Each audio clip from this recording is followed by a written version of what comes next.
प्यारे विद्यार्थियों, मैं डॉक्टर मोहनलाल खटीक, सहायक आचार्य राजेश पायलट, राजकीय महाविद्यालय लालसोट, बीए प्रथम वर्ष में हम सभी का संस्कृत में किरातार्जुनीयम के प्रथम सर्ग का अध्ययन चल रहा था और पूर्व की कक्षाओं में हमने 27वें श्लोक तक अध्ययन पूर्ण कर लिया था। आज हम 28वें श्लोक का अध्ययन करने जा रहे हैं। इससे पूर्व हम सभी ने पढ़ा था कि युधिष्ठिर के द्वारा जो वनेचर दुर्योधन की राज व्यवस्था या राज व्यवहार का पता लगाने के लिए नियुक्त किया गया था, वह युधिष्ठिर को दुर्योधन की राज व्यवस्था या राज व्यवहार के बारे में संपूर्ण वृत्तांत सुना देता है। उसके बाद में वह वनेचर अपना यथोचित पुरस्कार युधिष्ठिर से प्राप्त करके वहां से चला जाता है और युधिष्ठिर द्रौपदी के महल में जाकर के द्रौपदी और अपने चारों भाइयों के सामने वह संपूर्ण वृत्तांत सुना देता है। अर्थात जो वनेचर के द्वारा दुर्योधन की राज व्यवस्था, राज व्यवहार और शासन व्यवहार के बारे में जो कुछ बताया गया था, वह उन सभी के सामने आकर के अपने छोटे भाइयों और द्रौपदी के सामने आकर के संपूर्ण वृत्तांत उनको बता देता है। इस बात से जो द्रौपदी पूर्व में शत्रुओं के द्वारा अपमानित हुई थी, तिरस्कृत हुई थी, यानी द्रौपदी का पूर्व में दुर्योधन आदि शत्रुओं ने जो तिरस्कार किया था, अपमान किया था, वह द्रौपदी उस अपमान को याद कर लेती। यानी शत्रु दुर्योधन की समृद्धि, धन धान्य, सुख समृद्धि इत्यादि के बारे में युधिष्ठिर से सुनकर के जो दुर्योधन के द्वारा द्रौपदी का अपमान किया गया था, वह उस द्रौपदी को याद आ जाता है और वह उस अपमान को सहन न करती हुई युधिष्ठिर के क्रोध और दुर्योधन के प्रति किए जाने वाले प्रतिकार को बढ़ाने के लिए युधिष्ठिर से वचन कहना प्रारंभ करती है। और वचन कहना प्रारंभ करती है तो क्या कहती है, आगे इसी 28वें श्लोक में दर्शाया गया है कि द्रौपदी युधिष्ठिर के क्रोध को बढ़ाने के लिए और दुर्योधन के प्रति किए जाने वाले प्रतिकार को बढ़ाने के लिए द्रौपदी उस युधिष्ठिर से क्या कह रही है, हम इसी का अध्ययन करते हैं। भवादृशेषु प्रेमदा जनोदितं भवत्यधिक्षेपः इवानुशासनं तथापि वक्तुं व्यवसाययन्तीं मां निरस्तनारी समया दुरादयः। इसका अन्वय कर लेते हैं हम। भवादृशेषु प्रेमदा जनोदितं अनुशासनम् अधिक्षेप इव भवति तथापि निरस्त नारी समया दुरादयः माम वक्तुम व्यवसाययन्ति। द्रौपदी युधिष्ठिर से कह रही है कि भवादृशेषु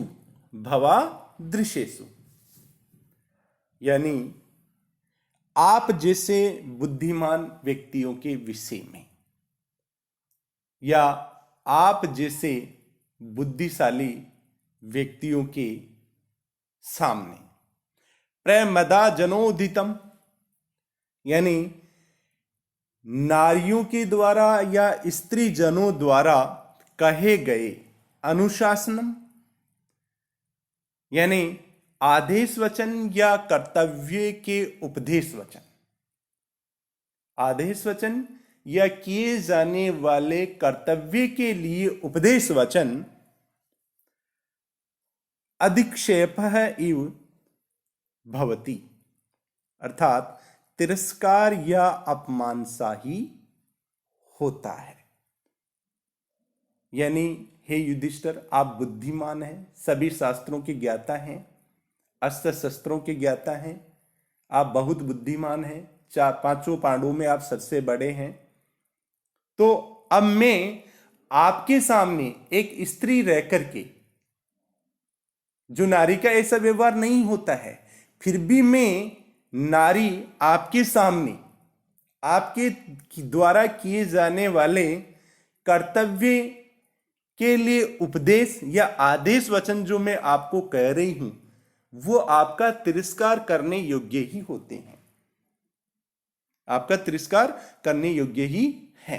तथापि फिर भी निरस्त नारी समयः, निरस्त नारी समयः यानी स्त्रियोचित आचरण को छुड़ाने वाली, स्त्रियोचित आचरण को छुड़ाने वाली, दुरादयः, दुरादयः स्त्रियोचित आचरण को छुड़ाने वाली, दुरादयः यानी दुष्ट मनोव्यथाएं, दुष्ट मनोव्यथाएं, दुरादयः यानी दुष्ट मनोव्यथाएं, माम वक्तुम यानी मुझको, वक्तुम यानी कहने के लिए, व्यवसाययन्तीम यानी प्रेरित कर रही है।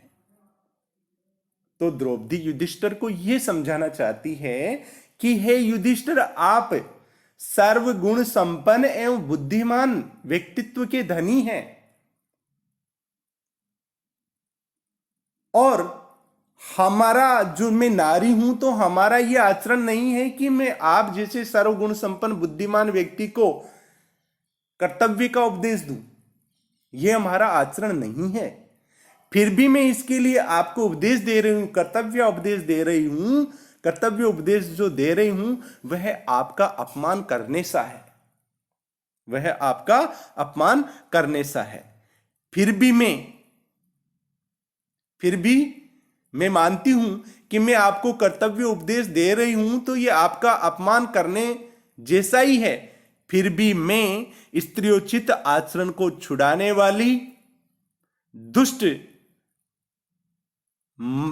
स्त्रियोचित आचरण को छुड़ाने वाली दुष्ट मनोव्यथाएं, जो दुष्ट मनोव्यथाएं हैं, वो मुझ नारी को ऐसा करने के लिए प्रेरित कर रही है, ऐसा करने के लिए मुझे प्रेरित कर रही है।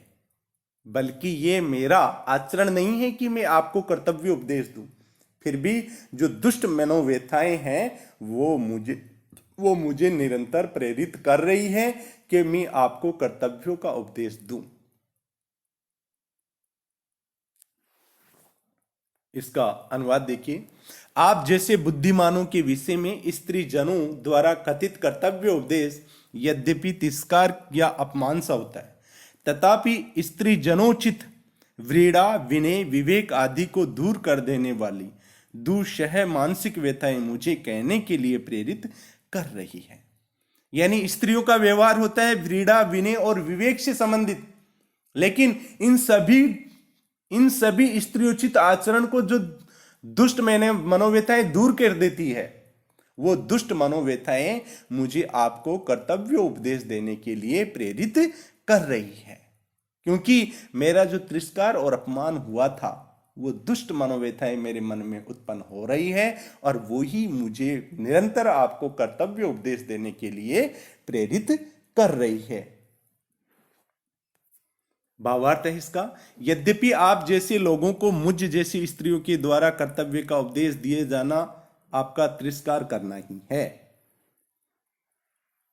तथापि मेरी असह्य मानस व्यथाएं जिन्होंने स्त्री जनोचित व्यवहार को दूर कर दिया, मुझे कुछ कहने के लिए प्रेरित कर रही है। इसलिए हे युधिष्ठिर, आप उस शत्रु दुर्योधन के प्रति जल्दी ही प्रतिकार कीजिए। हे राजन युधिष्ठिर, आप तो धर्म कर्म के मर्मज्ञ बहुविज्ञ विद्वान हैं और मैं हूं नारी, अतः आपके सामने कुछ भी कहूं तो आप जैसे के लिए अपमान तुल्य ही होगा। अतः मेरा कुछ भी कहना अनुचित प्रतीत होता है। फिर भी शत्रु द्वारा उत्पन्न की गई मनोव्यथाएं नारी जनोचित शिष्टारों को छुड़ा देती है। इसलिए ही मैं मनोव्यथाओं से पीड़ित होकर आपके समक्ष अपने विचार प्रकट करने के लिए प्रेरित हुई हूं। मैं अब रुक नहीं सकती हूं। इस श्लोक की व्याकरणात्मक टिप्पणी देखिए। प्रेमदा जनोदितम, प्रेमदा जने उदितम, यानी स्त्रियों के द्वारा कहे गए, प्रेमदा जने उदितम, तृतीय तत्पुरुष समास है इसमें। उदितम वद धातु से तय प्रत्यय करने पर बनता है। अनुशासनम में लुट पढ़ते हैं अनुपसर्ग पूर्वक सास धातु से। अधिक्षेप में अधि उपसर्ग पूर्वक शिव धातु से गहिए पढ़ते हैं। निरस्त नारी समय्या, निरस्तः नारी समय्यः य ते, निरस्त बना है आपका निरुपसर्ग पूर्वक अस धातु से तय प्रत्यय करने पर। दुरादयः यानी दुष्टः आदयः इति दुरादयः। दुर उपसर्ग और अउपसर्ग पूर्वक धा धातु से की प्रत्यय करने पर ये आपका दुरादयः बनता है।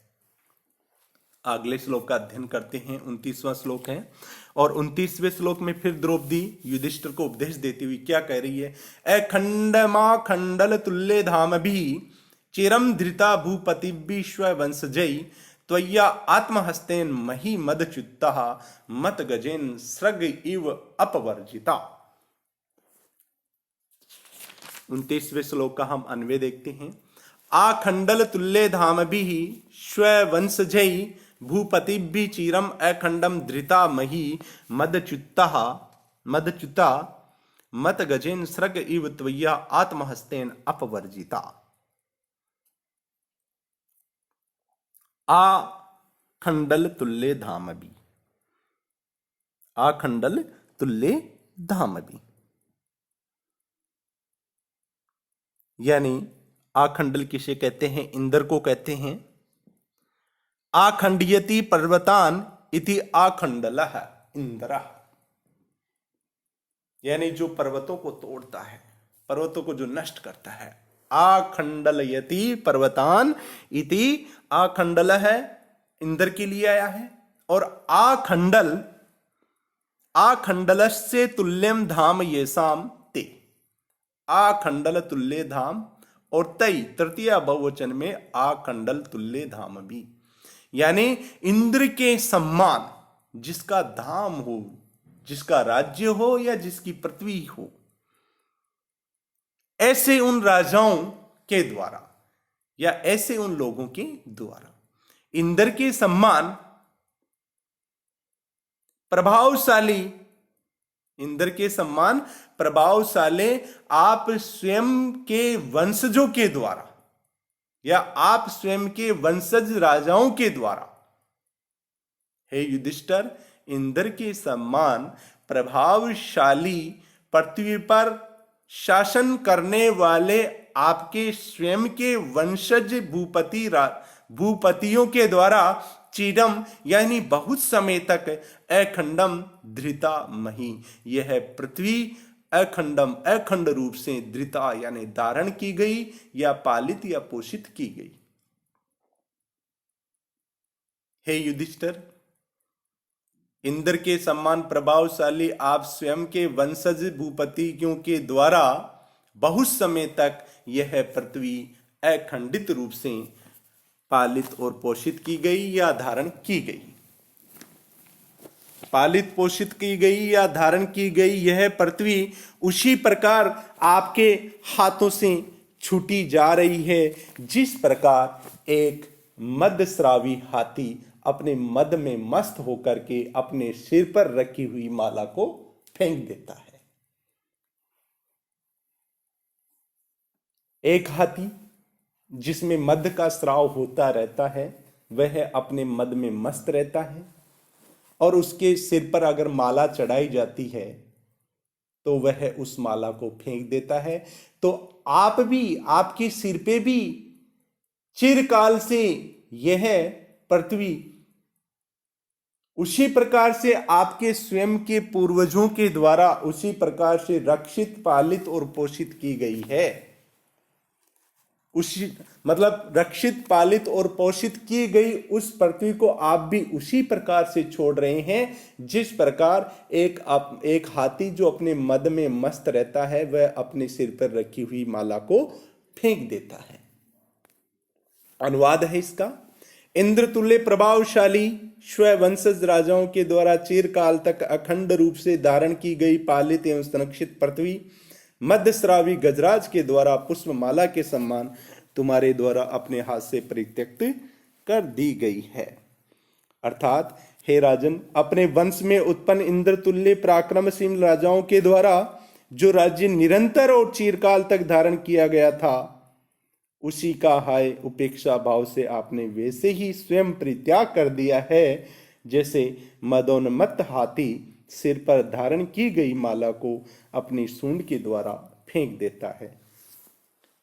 भावार्थ है इसका, जिस पृथ्वी का इंद्रतुल्य पराक्रमी स्ववंशीय राजाओं के द्वारा चिरकाल तक पालन संरक्षण किया गया था, वही पृथ्वी तुम्हारे द्वारा अपने ही हाथ से उसी प्रकार फेंक दी गई जैसे मध्यश्रावी हाथी पुष्पमाला को फेंक देता है। टिप्पणी, व्याकरणात्मक टिप्पणी अगर इसमें अपन देखें तो अखंडम में न खंडम इति अखंडम, और नये समास है इसमें। आखंडल तुल्य धाम भी, आखंडलस्य तुल्यम धामम, धाम ये सामते, और फिर तृतीय बहुवचन में आखंडल तुल्य धाम भी। आखंडयति पर्वतान इति आखंडल है इंद्र के लिए आता है। धृता में धृ धातु से तय पड़ते हैं और फिर स्त्रीलिंग में टाप करने पे धृता बनता है। मदच्युत्ता मदम चोतति इति मदच्युत्तः, मद से च्युत धातु और क्विप प्रत्यय करने पर, और फिर तृतीय एक वचन में मदच्युत्ता बनता है। अपवर्जिता में अप उपसर्ग पूर्वक व्री धातु से नीच प्रत्यय और फिर निष्ठा अर्थ में भूतकाल के अर्थ में तय प्रत्यय और फिर स्त्रीलिंग में अपवर्जिता बनता है। प्यारे बच्चों, आज का दिन यही समाप्त करते हैं। आगे फिर हम अगले श्लोकों को लेकर के उपस्थित होंगे। तब तक के लिए धन्यवाद।